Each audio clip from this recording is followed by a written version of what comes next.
Here's what I knew nothing about. I knew nothing about the legal matters.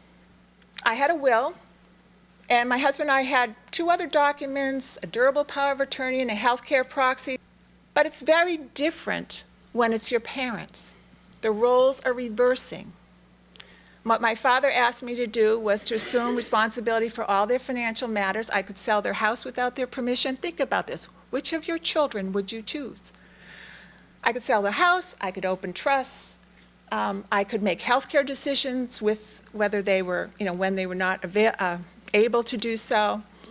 And so my mother, for example, really didn't like me paying her bills. I would go over there every Friday morning. I had 2 hours to spare. I went over, paid their bills, ran, got pills, and so forth.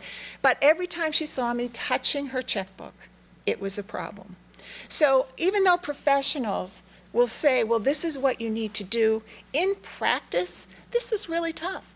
Your parents are giving up control, and it's a dance that you do with them. One woman I met, she's an artist, her husband's a CPA. She said, he's retired, he goes into his home office, our home office every morning. I have no idea what he does. He has 6 file drawers, he's having a great time. But 2 friends became widows, and suddenly she started to worry because she knew absolutely nothing about their financial matters. So she grabbed a cup of coffee and she went into the office one morning with a notebook and she said, honey, pretend you're dead. Tell me what I need to know. And so she said, we spent 2 weeks and then we're tagging files and she's writing notes, and she finally said, I just can't do this. And she knew that if he predeceased her, she was in trouble. So what did they do? They went to a bank, they found a trust officer, so they basically lined it up so a professional would oversee her financial matters in case something happened to her husband. So it doesn't have to be a family member. But the single greatest gift that my father gave to my mother was to make sure someone was paying attention to the finances, and someone was also going to pay attention to her health, because she lost her ability to sign her name. It happens. So, but what attorneys don't want to hear, and I'll tell you this part, my father passed away in October. By December, everything was done from his estate, and life just rolled on for my mother. She passed away 5 years later in March. By June, her estate was finished. So we paid very little in legal bills because we had done a lot of the work up front. But I knew nothing about this. And all this is embedded in the story. I knew nothing about navigating the medical system. We could spend all night on this. But there are 2 things that you need to know. Everyone in this room, on average, sees about 8 healthcare providers a year, right? A dentist, an internist, you may get an x-ray, maybe you have a dermatologist. The average senior sees 16. And if they're ill, they're going to see 23.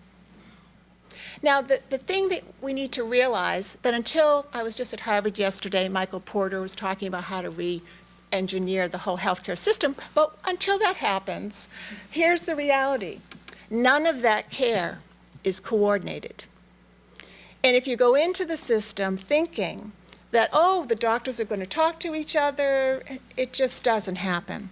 So the how is, you have to keep a medical diary, you have to go into medical appointments with your list of questions. I mean, the book covers a lot of hows. But the fact is, care today is uncoordinated. And I naively thought the doctors would handle things. And I found out very quickly otherwise.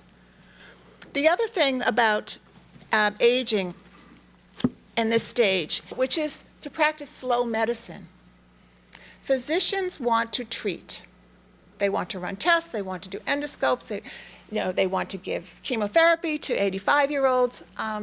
It surprises people when they read that my father never got chemotherapy following the removal of his diseased lung.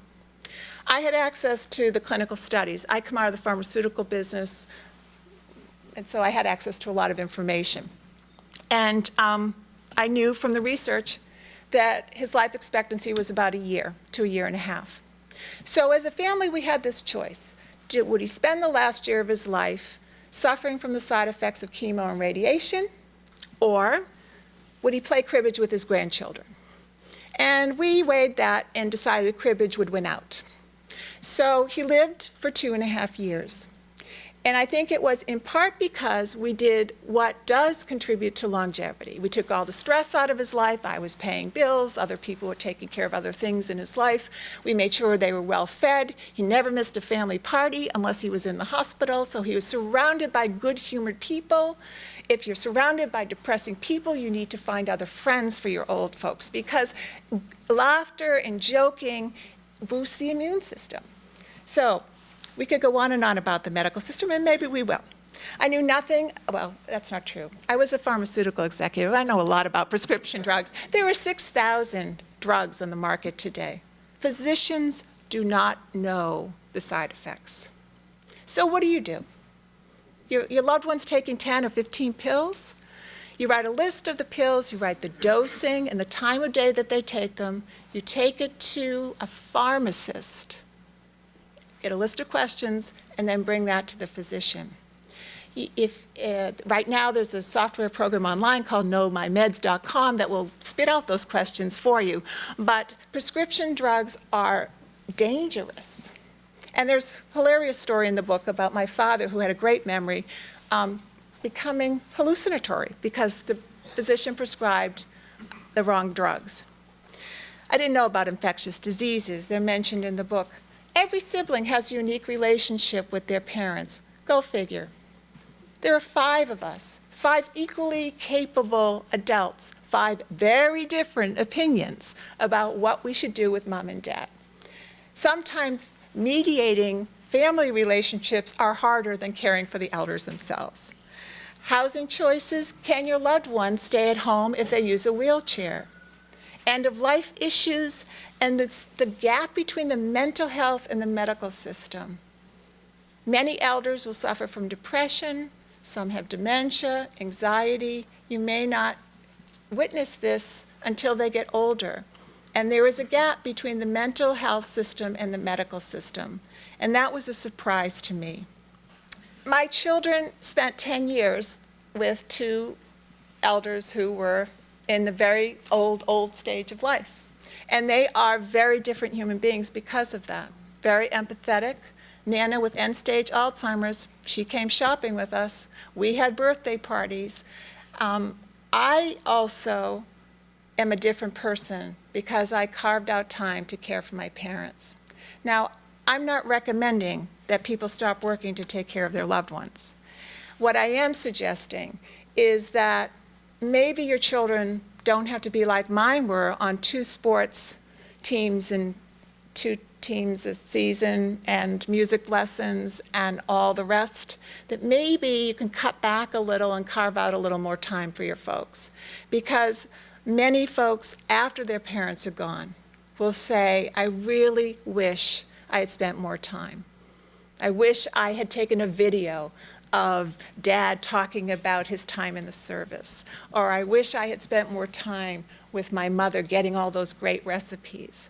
So it was a real blessing that I could take time out. And part of my message is that it's not one way. It goes both ways. There's real value in spending time with older folks.